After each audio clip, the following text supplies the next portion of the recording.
So, welcome everyone. It's a great pleasure to see you here. So, it's such a pleasure to have Gavril Lipkin here because I've been trying to get him here for like 3 or 4 years. Me too. I was trying to come here for 3 or 4 years. And because when I heard his cello suite recordings, I thought we have to have Gavril here. It's amazing. So I had lunch with him, and he's an amazing person, not just an amazing cellist. In fact, I think really he's like a philosopher. In fact, I think you're like the philosopher Spinoza. His fault. Yeah, just like Spinoza. He's a sort of the philosopher Spinoza in the form of a cellist. And so you were born in Israel, but from Russian heritage, right? Correct. And Yeah. then you studied in Germany, and then you're now in the Netherlands. So Correct. pretty much international person. So is this the first time in Hong Kong? Yes. Ah, well, welcome to Hong Kong. Thank you. And welcome to the University of Hong Kong and to Muse. It's really great to have you here.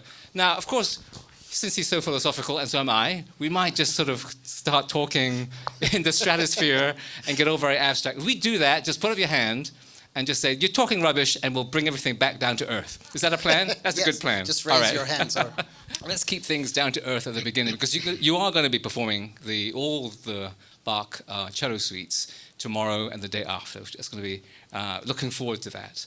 So let's talk a little bit about that, because Bach is a very strange composer in a way, because in his reception, he often has these periods of hibernation. So when he died, basically his sons were far more famous, like J.S. Yeah, Carl Philipp J.C. Mann. Bach, in London, and C.P. Bach in Berlin. They were the really trendy composers. And in fact, Bach was mainly forgotten until Mendelssohn revived the Matthew Passion in about the 1830s. But with the with the cello suites, it took much longer. In fact, it took Pablo Casals, the great cellist, to really bring the cello suites back into the repertory. And the interesting thing about you is that you have a direct connection through your teacher to Casals. Can you say something about Casals and the tradition of these Bach suites? And how inspired you are by Casals? Yeah, well, first maybe the connection. So I was very privileged to land in the caring hands of Professor Wiesel, Uzi Wiesel, of German Jewish heritage. He's basically, you could say, the main cello professor that we had in Israel. And he studied, I started with him when I was 7.5. Wow. He heard me perform on the radio. He was sitting in a taxi driving from Jerusalem to Tel Aviv. And I think it's the only time in the history of Israel that the taxi driver was listening to classical music. I still can't believe it, yeah. Never happened again, to me at least. But so that's how, because I was just a son of two immigrants that were academicians but non-musicians. And so it was really a stroke of luck. Before that, I just studied in a youth conservatory with a wonderful teacher who was an orchestra player from the Tel Aviv Chamber Orchestra. So to answer your question, Uzi Wiesel studied with Salomon in Juilliard, and then with Bernard Greenhouse, who is maybe the most famous Casals student, together with Gaspar Casado. And then he got a prize to go and study with Casals for 4 years. So I actually had access to 2 generations of Casals students, but inverted. So I had a childhood, basically my lifetime as a cello student. I actually had one master teacher, which was my professor, Wiesel, who died, by the way, passed away 2019. And then when I was in Boston, I had 3 teachers in New England, and one of them was Bernard Greenhouse. Wow. So that was interesting to study with the teacher of my teacher, who was also a student of Casals, and compare 2 people who worked with Casals for years and what were the differences between them, so to say. Do you feel a connection with Casals when you play the Bach suites, or do you feel that you have to be a little bit distanced from that amazing kind of performance that he recorded? Well, for sure, I think every cellist, whether they are aware of it or not, have a connection with Casals. The birth of the modern cello is connected with this maturity of the Bach suites from being misused as etudes into becoming this masterpiece, Bible of the cello, and the freedom, the inner freedom of Casals, the ability of Casals to be simultaneously this village boy and philosopher of the human condition, and very much a conductor, composer's mind, but with both boots on the ground. So I perceive Casals as this phenomena, the ability to how do you say, to scratch the strings and be a cellist at all times, but with the sky open above his head. Having said that, my teacher wasn't really imitating or following the school of Casals in any particular way. So it was just a respect to the specific personality. With Bernhard Greenhaus, it was much more a feeling that you sit in front of a Casals student. So sometimes it really sounded as if we are there together. Very funny stories. Apparently, all I told you today earlier that the typical first lesson with Pablo Casals seems to have always gone the same way. So Casals was kind at the beginning while you were unpacking your cello. Then you sit down and you would usually be politely urged to play one of the Bach suites. And then if you had the guts to start, you would play a few lines from the prelude. And while you play, Casals would get up and walk towards you and then grab the scroll of the cello while you're playing and slowly pull it towards himself and without saying much. And then he would take the cello, take the bow, go back to his seat, sit down and play the whole suite. And then your lesson was over. That was usually the welcome to the world of Casals. Welcome to my world. Yes. Yeah. If you talk about schools, I think I was very lucky to have the freedom to not have to follow or not fall into one doctrine or another. I was born in Israel with a very strong Russian or Soviet background, my parents, but it was adopted by me. I never lived in Russia. First time that I went to Russia was for concerts when I was in my 20s. And I was always a bit afraid of this whole background. I spoke Russian with Russian musicians. I knew the culture, I knew the school, but I had an excuse, so to say, to look at it a bit from the side.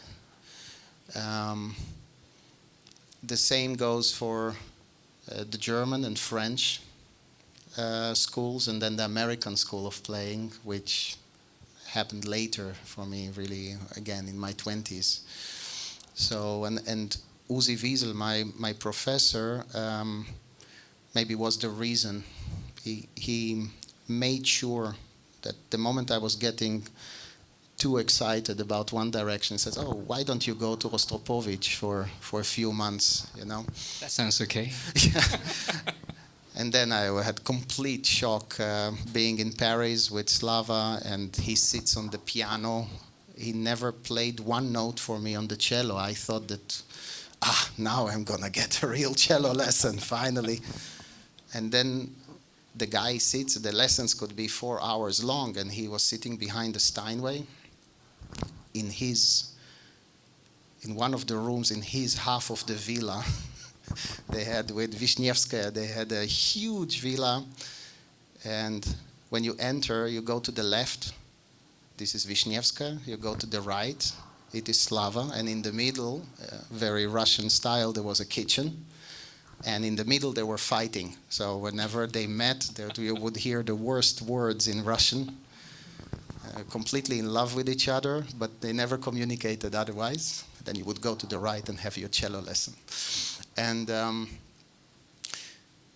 and then when I got very excited about that, then I was sent to Germany, or I followed my teacher to Germany, and I remember meeting Gerhard Mantel, who was kind of the cello playing school at the time. And my first lesson with him started by putting the cello down and discussing what are the different ways to apply pressure on a string with a bow, and talking about angles and leverage and the thinking process. And it took an hour and a half, and then I came to the next lesson. We continued discussing that. Sounds like your cello lessons never had any cello playing involved at all. Yes. So I don't know if I was lucky or not, but it retroactively it felt good to have to connect the dots myself. Right. In a way, it's kind of an international style that you sort of forged in the end. But you're very interesting because obviously by the age of 22, you were extremely successful already as a cellist. And then at the age of 23, you had a midlife crisis very early on. And you decided to stop. Because you stopped for 3 years, did something else, or did something unusual, and then produced a recording of the Bach. So what happened? I should say when you are in your early 20s, then 23 really feels like end of the life crisis. You're definitely past your middle life crisis. It's end of the road. Everything is too late, and you're just thinking how to spend your last months. You're too much of a prodigy, I think. I followed my teacher to Germany, and after living in a sunny country like Israel, and Israel was very unique at that time, the 90s. Anyone who, it's really insane how spoiled we were. So I only realized it years later. So anyone who was Jewish or had a Jewish friend or had affinity or interest to that history or performed with somebody like that came to Israel to play for us. And it was never about money or about the size of the hall or about this idealism was there. And so we were so spoiled. I remember waking up in the morning and there was Zuckerman and Isaac Stern and that concert and the Juilliard Quartet, and I think, I'll go in tomorrow to a concert. And we could. It was very intimate. It was in such an atmosphere that you could. It was not just in the field, in the Philharmonic. So moving to Germany was quite a shock. There was suddenly this incredible respect to the personal space. That's the first thing I think that sets apart Germany. So it's not just respect to it, but it's really you rent a little apartment and you close the door. And if you happen to die there, nobody will find out for weeks. Right, especially when you're nearly Which 23. was magic for me. I perceived it as an incredible thing. End of your life. Yeah, the end of my life at 22. No, but this space with the combination of discovering the German way of teaching music. I was also in Vienna. So I thought it connected the dots somehow. And I needed time and freedom. And my reality was that I was booked for almost 2 years. A lot of Dvorak concertos, I remember, and Rococo variations. The whole into the horizon. No wonder you felt it was at the end of your life. Keep playing these pieces. Yes, Yeah. yes. So basically, you wake up in the morning and you need to check the octaves and then play really loud for 2 hours and enjoy these beautiful melodies. Nothing against the Dvorak concerto, but I just had a lot of questions. And yeah, so I remember deciding one day that I'm going to call IMG and my Israeli manager who worked with them, and I'm going to ask them to not book any concerts anymore, which I did. And I said I will respect all already conceived engagements. That was quite scary. And I ended up for 3 years not performing on stage, but spending all the time with music. I didn't really know where I'm going, but there was very strong inspiration from Glenn Gould's way of life.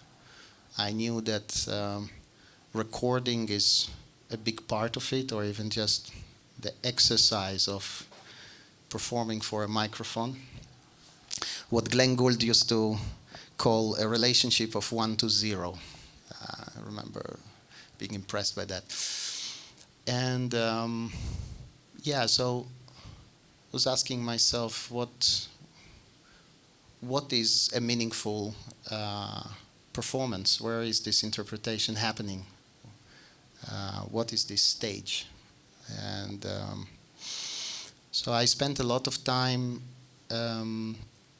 preparing different recordings, then becoming a producer, so also getting trained as a sound engineer.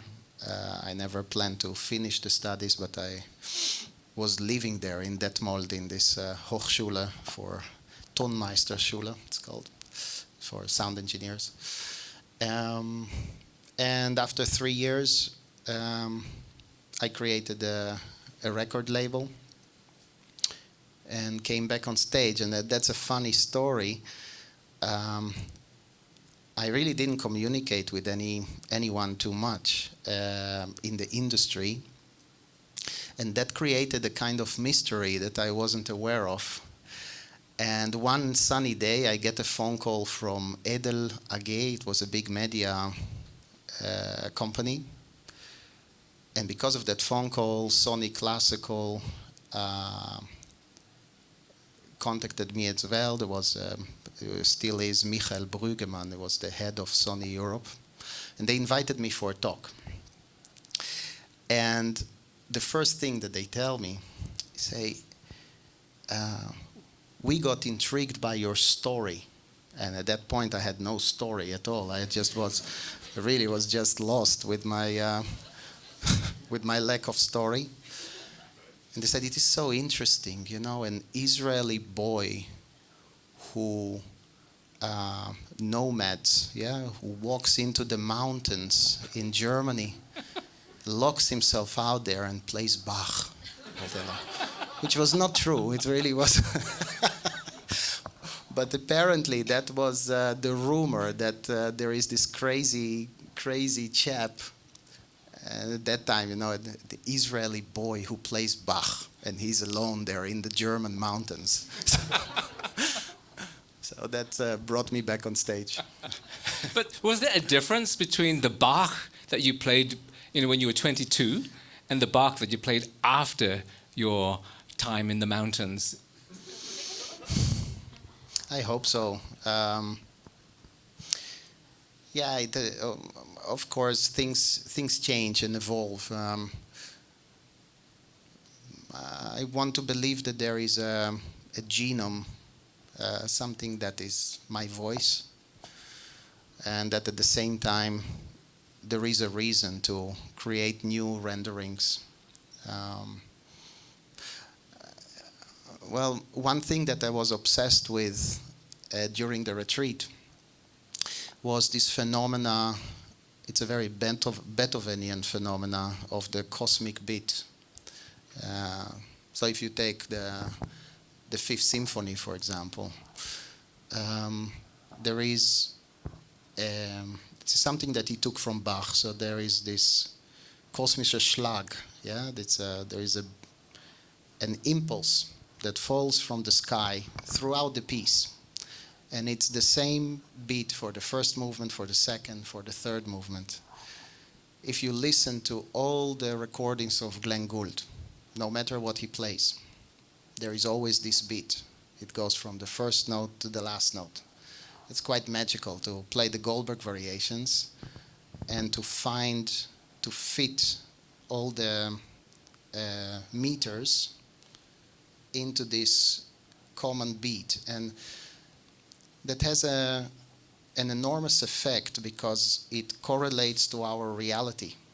You are listening to fast music, to dancing music, to sad music, to a cry to go and attack or run away, while your heart continues beating. And it can bend more or less, so between 60 and 80 beats per minute. But you fit yourself with your meter into the artistic environment around you.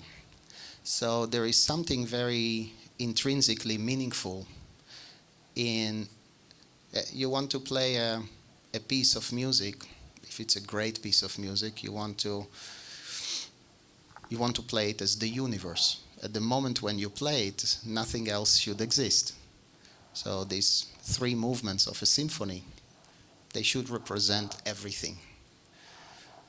And if they should represent everything in the world of humans, then there is a beat there. It's a very interesting concept I found back then. And so when I recorded the Bach, I was busy with that. How do you live with the pulse through these 36 movements? And how does he do it, Glenn Gould? I think there are only 2 musicians that really worked with it. There's Carlos Kleiber and Glenn Gould, where it is just there. So you listen to the heart of the universe beating. I mean, this is quite Bachian in a way too. I mean, I think Bach, in his own way, would have that kind of a cosmological understanding of music. Absolutely. He's definitely the author of this challenge. And it is almost like a secret society. So very few composers were aware of it, and even fewer picked it up. It is very, very much present in Brahms, and then you can find it in Schoenberg.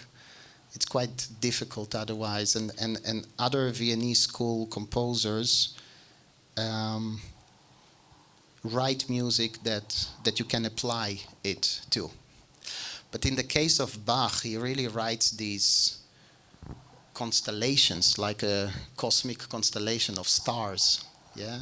And it's like a machinery. They rotate around each other, and they are attracted, or they have these, they're superimposed to each other, have these relationships.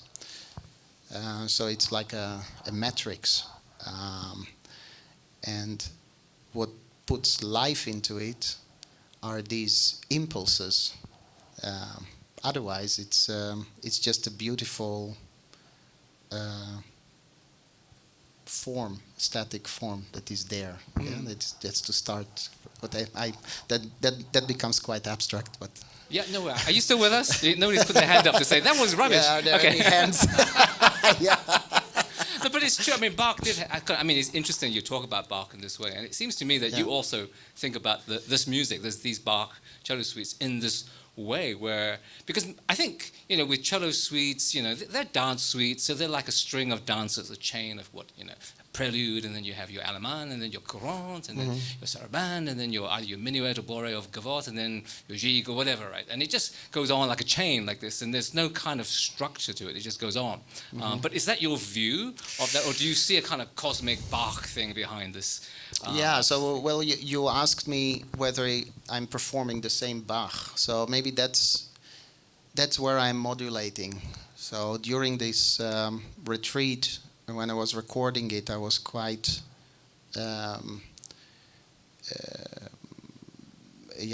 specific about this relationship and what is the right tempo for this courante and what are the dance forms. It was all new.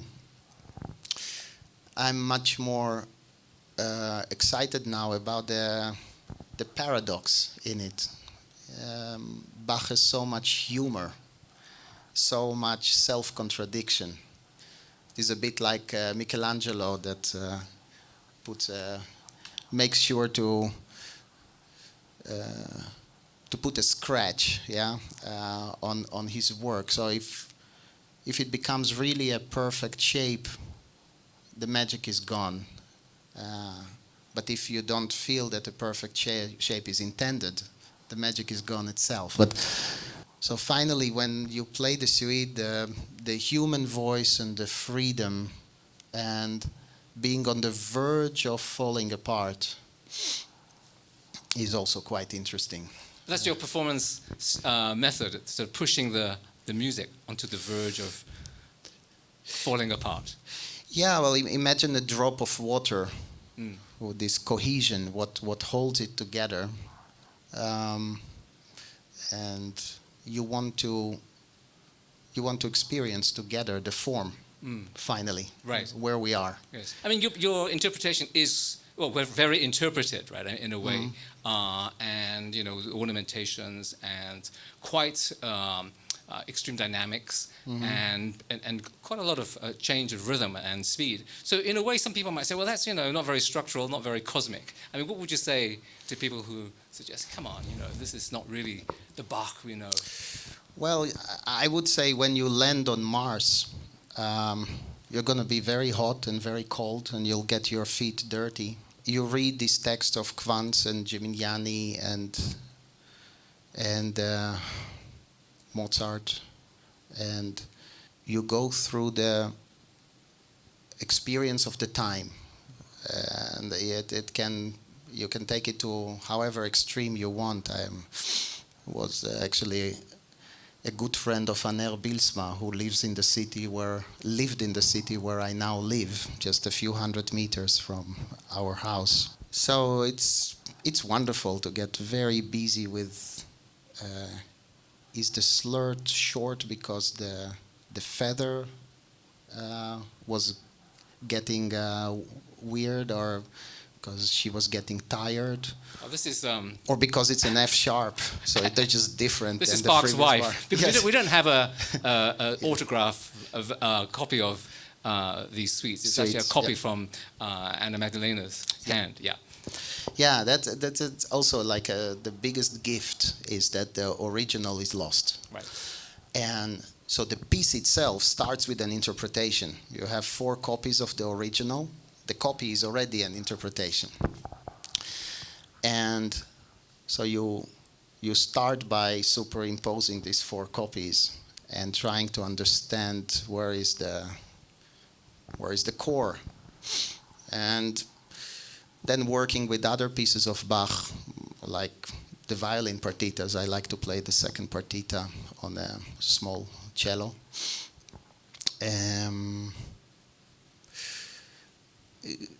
it is definitely not my main focus to be right.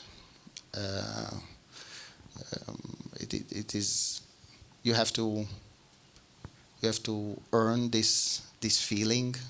So definitely be busy with it. But the present that you get at the best moments are when you can raise questions and doubt through the music while playing it, and the form still carries you. Right. And in a way, I think it's historically wrong to have a right bowing and strict rules about vibrato. So anything that is really fixed, I think it gets close to being really wrong.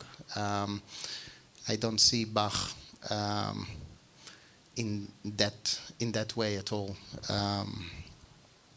Yeah, and you can see it. You can see it when the best example is the Fifth Suite, which starts on the golden cut of the whole cycle. So you have 6 suites, and he wants to do something special.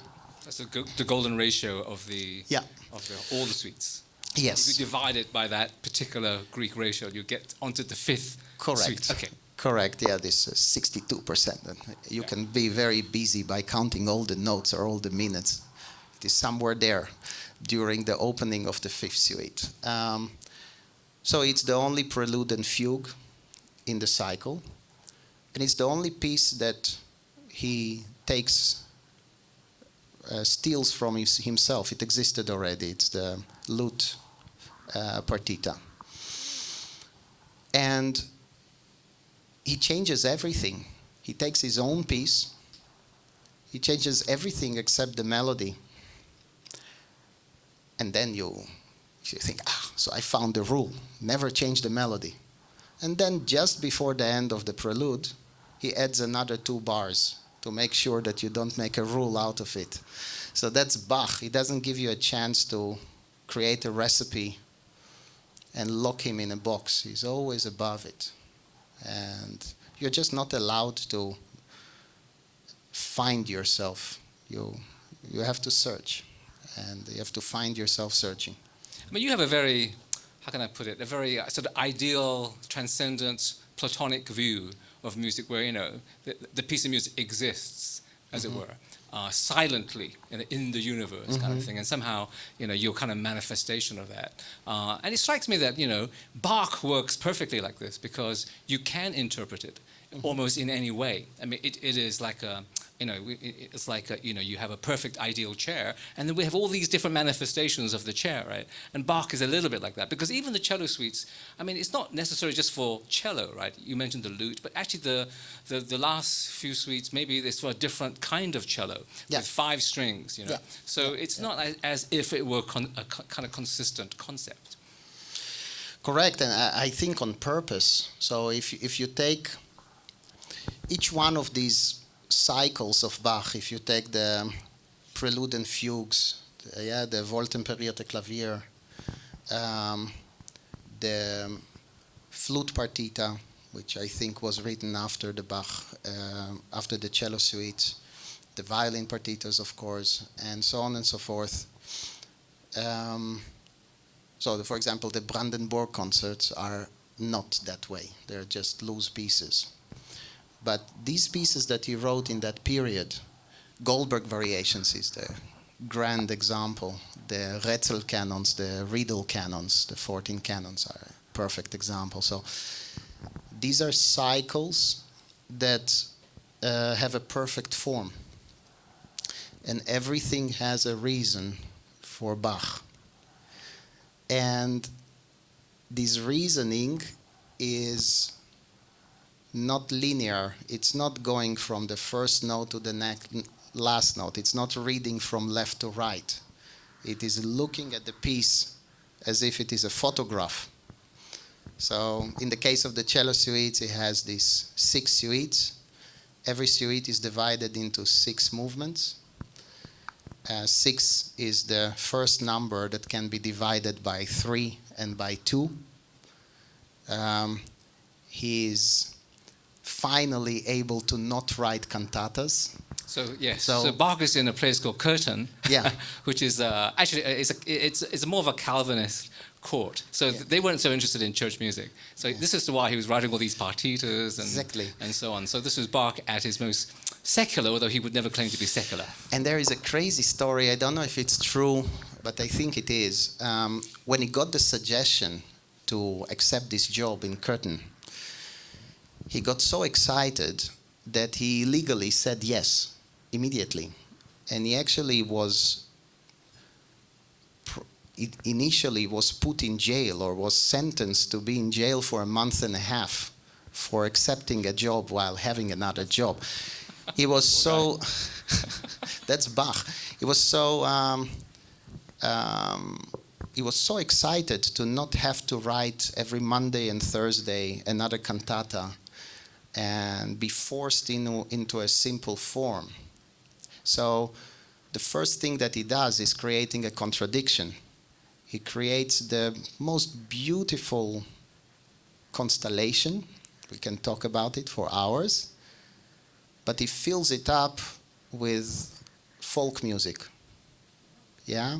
So he takes the Lully suite, then he goes even further. He really grabs illegal influences and Bierstube from a bar, songs and goes very far. Scottish, fiddle music, but then he puts it into a shape which starts with the Trinity. Yeah, so everything divides into 3, and the same things divide into 2 across the cycle. Everything, including sometimes not sometimes, in specific places, the theme, the phrase itself, and the bars. So you have a courant, and it will be in 3, and every 2 bars will be 2 bars, but also 3 times 2 beats. And he plays with it all the time, and it's very difficult not to notice. And so every suite has a prelude and an allemande, which belong together. The prelude is free. The allemande is also made free. So Bach writes this allemande like arias. They are very, very free, not a dance form anymore. Then you have courant, the sarabande, belong together. The courant is a running dance, and then sarabande, the heavy second beat, and so on. And then you're at the golden ratio cut, 5th movement. And because it's a special place, he chooses a gallantry. The gallantry in the traditional Lully suite was a free choice. So you had to play prelude, and then a gallantry was, you choose, sometimes the audience would say, we want a gavotte. Yeah? So he writes in the first 2 suites, they belong together, he writes a minuet. In the 3rd and 4th suite, he writes a bourrée. And then the 5th and the 6th suite, he writes a gavotte. And in every suite, there is 5th movement is a gallantry, and then you finish with a jig. Yeah? So you have 2, 2, and then 5, the 5th element, and the 6th element. And the whole cycle is like that. The 1st and 2nd suite, 3rd and 4th, then the 5th suite with the fugue like a requiem, and then the last suite is like a Gloria. He goes crazy, basically. But the whole cycle, the same. So you think, okay, I have the answer. It's 2 plus 2, and then these 2 suites. But then the whole cycle is very clearly divided in 2. You have 3 suites which are written in a very simple manner, so absolutely playable by the average cellist of the time. Just produce the notes. It's in the first positions. It's on. It's comparable with the repertoire of the time. And then there is an iron wall, and from suite number 4, it's unplayable for cellists of the time. Yeah. Of course, Bach again. He makes it work. So he contradicts himself by saying, okay, well, let's take one cello with the lower C string and another cello with 5 strings. And let's break all the rules in the 4 suite so that you can reach the notes with the bow. But you have clearly 3 suites and 3 suites. So what I'm trying to say is that he always waits for you around the corner.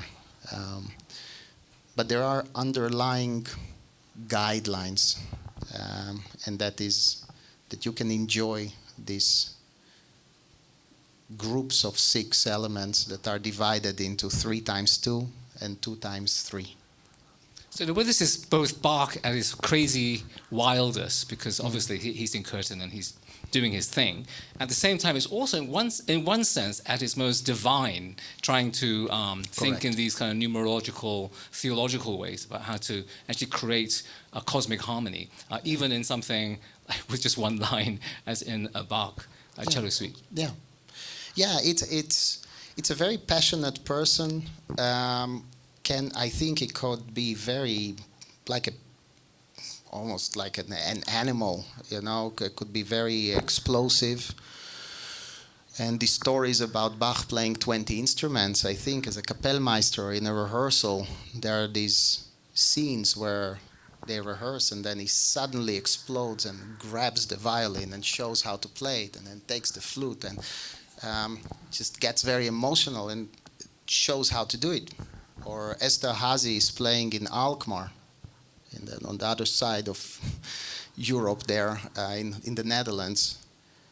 He hears shortly before the concert that he's going to perform a recital, and he gets on a donkey, doesn't say anything to anyone, and again illegally leaves his job and everything. Nobody knows where is this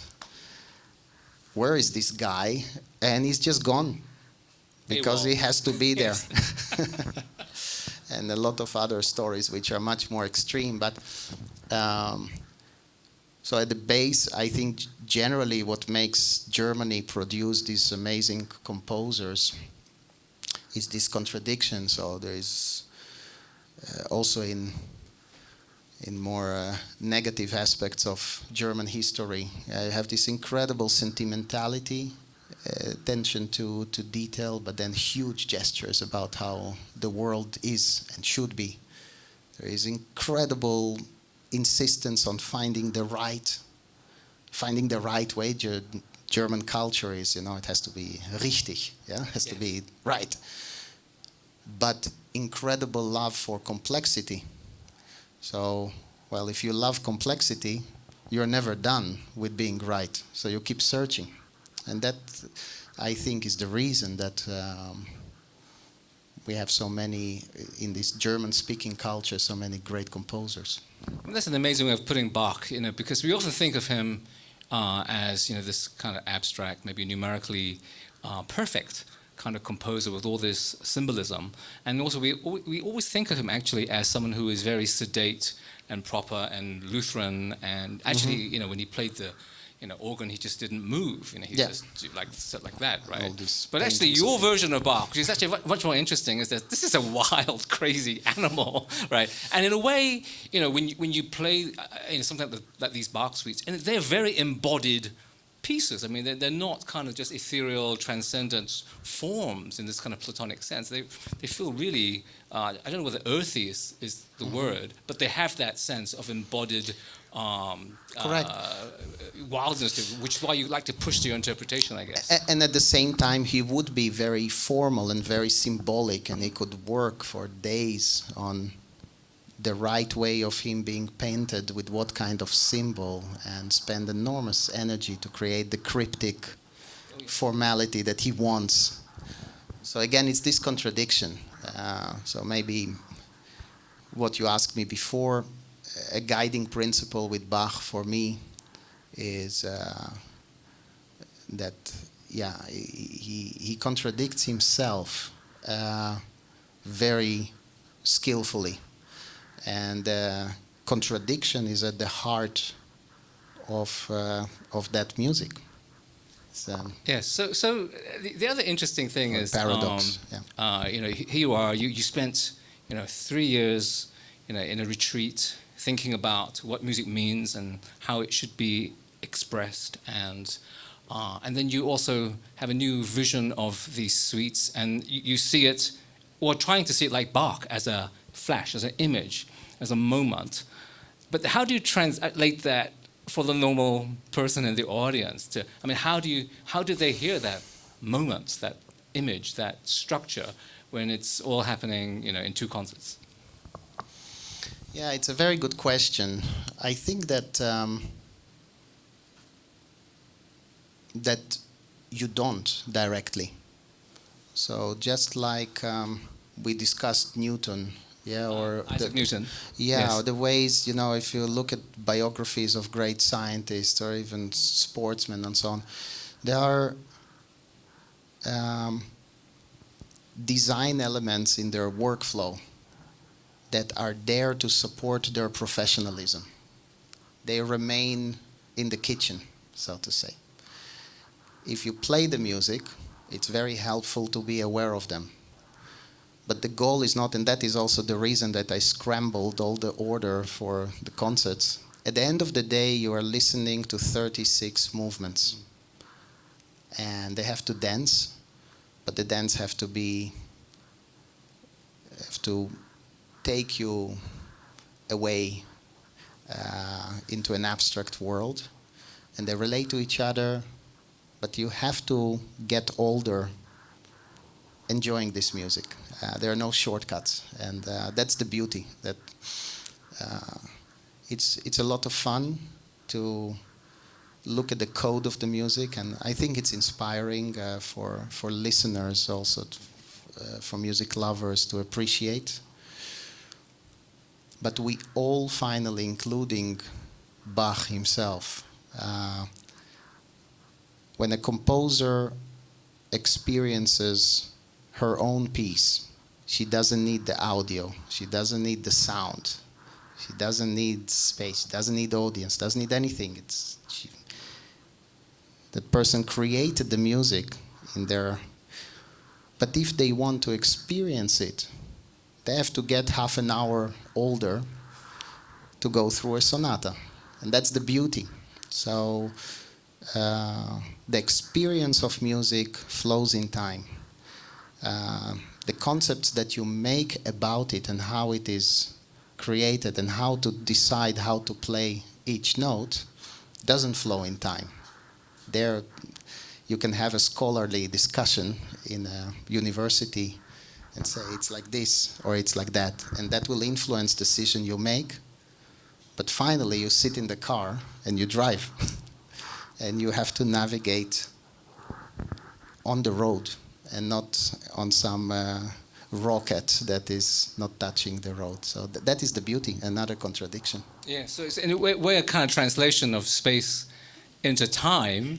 And I was, yesterday there was a Benedictine monk that was talking about meditation. And he was talking about attention. Because, if you're being mindful, you need to be attentive to something. So really, in classical music, here's Bach, he has this vision.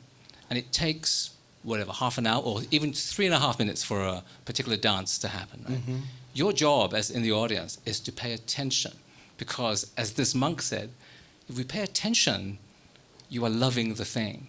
And so it's really like falling in love with that object that Bach has produced. And that's what we have to do every time we listen to that. And it reminds me, actually, you were telling me a story about Casals conducting, and his only words to the young orchestra was what? It was love. Yeah, he came to Israel and conducted, and it was magical because he was moving his hands and everything was not together and out of tune and this. And it's some points that were important in the piece. So every now and then he growled, love,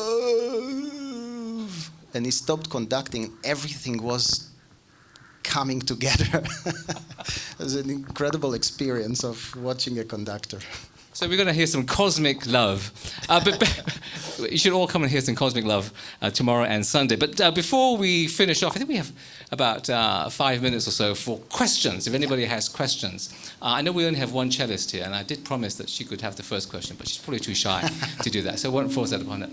Does anybody have any questions for Gabriel? They don't have to be hugely philosophical or anything like that. Yeah, they can be totally mundane. You have a question? Yeah, we have a microphone. Yeah. There we go. Just a personal question. As a musician, can you tell us any one of your most enjoyable performance or playing? Just now you talk about harmony with the cosmic... with Cosmic Love. Yeah, Cosmic Love and with the Cosmo. Do you enjoy playing outdoor in the nature, or indoor, or with in a salon with dozens of people, or just playing for one person, or by yourself? Mm-hmm. Can you tell us about it? Yeah, thank you. I'll try to be as honest as I can. And it's tricky because I'm here to give a concert to an audience.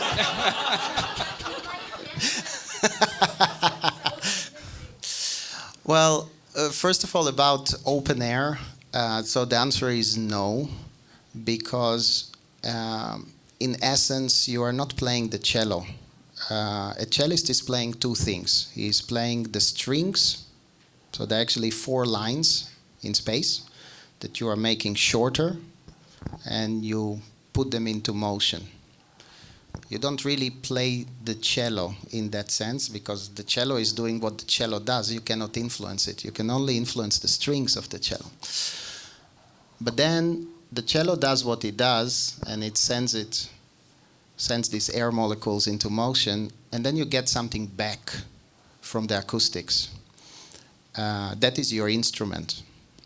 So you have an instrument which is the acoustics and strings that play it. And the cello in the middle is quite meaningless at the moment of performance. So when you go and perform outdoors, that dimension is gone. And frankly, it is much more fun than to play an amplified cello and at least have a gas pedal so that you can do something. Yeah, in terms of the setting, at times when I was the most devoted to performance, I did a lot of international competitions as in my teen years to get out of Israel. Basically, it was the only way. There was no money and no other means. So okay. And it got very, very, very, very, very extreme. So to give you a quick example, there were 3 weeks left for the Leonard Rose competition. And we had to prepare 4 rounds. And the last round was 3 concertos. So you had 5.5 hours of music to prepare. And I was nowhere ready. So with my teacher, we divided every 2 days into 3 sessions. So 8 hours practice, 8 hours sleep. 8 hours practice, 8 hours sleep. To get ready. And when you live this way, I remember a moment when I wake up, I'm still lying in bed, and I'm completely sure that the cello is there. I'm lying in bed, thinking about what I was practicing. It was the Debussy Sonata. And I'm not even moving my hands, but I feel the friction of the sweat on the wood. I feel how many hairs are touching the string, which diagonal. And the cello is uncomfortable, and I hate the chair. And I have this whole experience of manuality, but I'm half asleep. That was the best performance, I think, the closest I can get to a composer. The second best is when you have a beautiful audience and you can, hopefully they don't hate what you do, and everyone can forget themselves in this driveway through the piece. So. Thank you. That was a wonderful answer. So, if you were to give a piece of advice, to a young musician that's aspiring to be, say, a cellist or something, what would that be? This is a closing question. We live at a very, very special moment in time. The very tissue of our way of life is changing every few years. Dimensions are opening, and we are not anymore monkeys on a rock that are imagining things, but we go after what we imagined, and then we sit on another rock. And I think the role of music transcends, and what it means to perform music in the first place. Even just 20 years ago, the idea of school, of tradition, of heritage, of manuals. I remember having this series of books called The Way They Play. We are now in an explosion of knowledge about what everyone else are doing and how. So the balance flipped. If you are a musician, your main job is to control when to take only the information that you need in, and how to spend the rest of your time creating your universe or having some kind of a core. And so we live in a moment in history where generations learn from each other. It's not a one-way street. I'm older, so I can show you something. I'm younger, so I can show you something so that you could show me something, so that I could show you something again. And this dialogue between generations is especially beautiful in the field of music. Our motto for Hong Kong U is Sapientia et Virtus, which means wisdom and virtue. I think that was what you demonstrated in answering that last question. So thank you so much. That was a brilliant, wonderful answer and a great dialogue with me. Thank you so much. Gabriel Lipkin, everyone.